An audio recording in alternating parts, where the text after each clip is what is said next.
আমাদের আজকের এই রাজ্য সম্মেলন ত্রিপুরা উত্তর বিভাগীয় কর্মী সমিতির উদ্যোগে 34তম তৃতীয় ত্রিবার্ষিক রাজ্য সম্মেলন অনুষ্ঠিত চলছে। সেখানে আমাদের 15 দফা দাবির ভিত্তিতে আমাদের এই রাজ্য সম্মেলন। এই রাজ্য সম্মেলনের প্রধান বক্তা আমাদের মাননীয় মহাসচিব প্রদীপ ভৌমিক, প্রধান অতিথি শান্তিরঞ্জন দেবনাথ, সভাপতি ত্রিপুরা সরকার কর্মচারী ফেডারেশন এবং উপদেষ্টা মণ্ডলীর অন্যতম সদস্য সুভাষচন্দ্র চৌধুরী। আমরা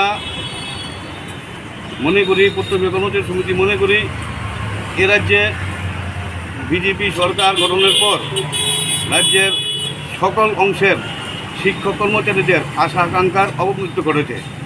সরকার নির্বাচনের পূর্বে যে সমস্ত কথাগুলি বলে কর্মচারীদের মনকে আকর্ষণ করে ক্ষমতায় বসে এখন বেমালুম ভুলে গিয়েছে। আমাদের এই পূর্ত বিভাগ কর্মচারী সমিতির 4টি দপ্তর, সবগুলি দপ্তরে এখন বেহাল অবস্থা।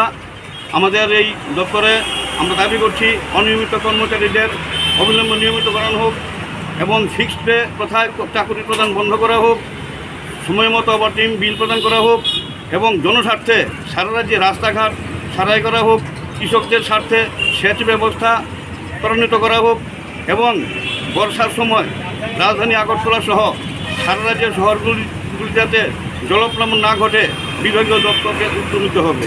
তাই আমরা আগামী দিন আমাদের দাবিগুলো নিয়ে সরব হব এবং রাজ্য সরকারের এবং দপ্তরের ব্যর্থতার বিরুদ্ধে তীব্র থেকে তীব্রতর আন্দোলন করে তুলব।